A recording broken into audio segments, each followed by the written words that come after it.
Helen Hindi cinema की उन अदाकाराओं में से हैं जिन्होंने अपनी नृत्य कला और अदाओं से बॉलीवुड के सुनहरे दौर को सजाया। वह अपने समय की सबसे सफल और प्रतिभाशाली डांसर्स में गिनी जाती थीं। उनकी जिंदगी संघर्ष, सफलता और करियर की कई ऊंचाइयों से भरी हुई है।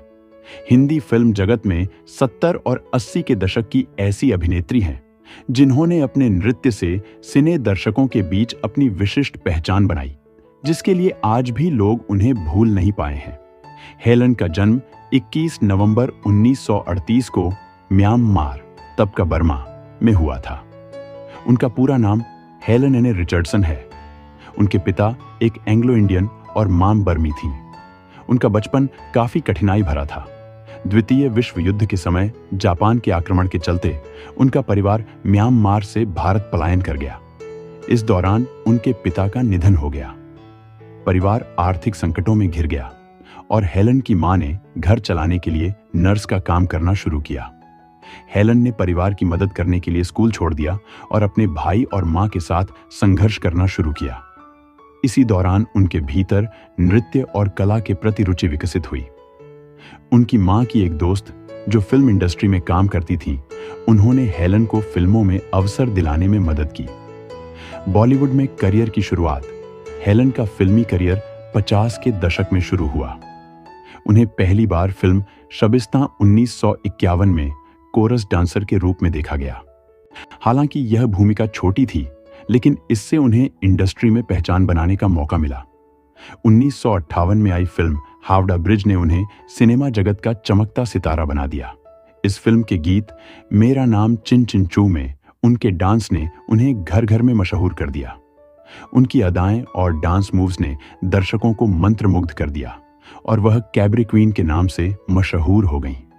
हेलन भारतीय सिनेमा की पहली महिला कैबरे डांसर मानी जाती है। उनके डांस में पश्चिमी और भारतीय शैलियों का मिश्रण था, जिसने उन्हें अद्वितीय बनाया। उन्होंने अपने नृत्य के माध्यम से बॉलीवुड में एक नई संस्कृति की शुरुआत की। हेलन ने फिल्म इंडस्ट्री को आइटम नंबर का कंसेप्ट दिया, जो आज भी जारी है। उनके कुछ सबसे यादगार डांस नंबर मेरा नाम, चिन चिन चू, हावड़ा ब्रिज 1968, ओ हसीना जुल्फों वाली तीसरी मंजिल 1966, पिया तू अब तो आजा, कारवां 1971, महबूबा महबूबा शोले 1975 की संघर्ष और प्रसिद्धि की बात की जाए तो हेलन के करियर में कई उतार चढ़ाव आए। 1960 और 70 के दशक में उन्होंने अपनी अदाकारी और नृत्य के माध्यम से खुद को स्थापित किया।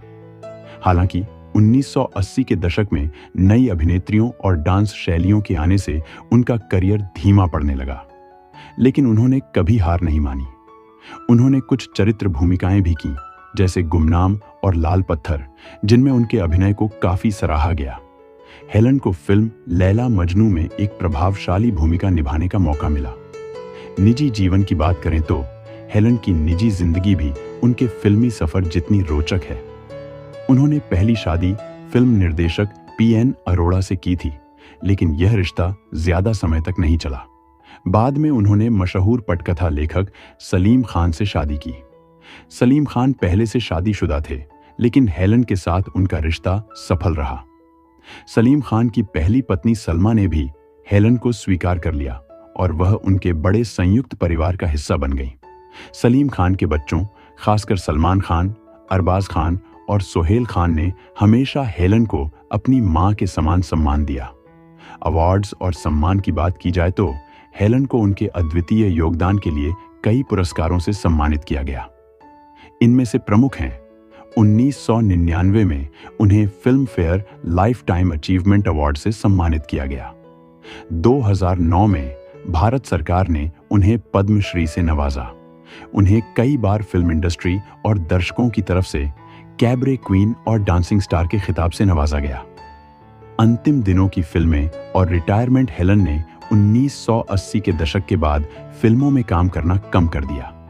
हालांकि वह कभी कभार चरित्र भूमिकाओं में दिखाई दी। उनकी यादगार बाद की फिल्मों में खामोशी, द म्यूजिकल और हजारों ख्वाहिशें, ऐसी हम दिल चुके सनम शामिल हैं। हेलन ने अपना ज्यादातर समय परिवार के साथ बिताना शुरू किया और फिल्मी दुनिया से धीरे धीरे दूर हो गईं। दोस्तों, हेलन की कहानी संघर्ष और सफलता का प्रतीक है। उन्होंने भारतीय सिनेमा में एक नई शैली का सूत्रपात किया। उनका डांस और अभिनय आज भी दर्शकों के दिलों में जिंदा है। कई आधुनिक डांसर और अभिनेत्रियां हेलन से प्रेरणा लेती हैं। उनकी जीवन यात्रा यह साबित करती है कि कठिन परिस्थितियों के बावजूद प्रतिभा और मेहनत से सब कुछ हासिल किया जा सकता है। हेलन न केवल भारतीय सिनेमा की एक महान कलाकार हैं, बल्कि वह एक प्रेरणा स्रोत भी हैं। तो दोस्तों, आपको ये स्टोरी अच्छी लगी हो तो एक लाइक जरूर करें। मेरे चैनल को प्लीज सब्सक्राइब करें। धन्यवाद।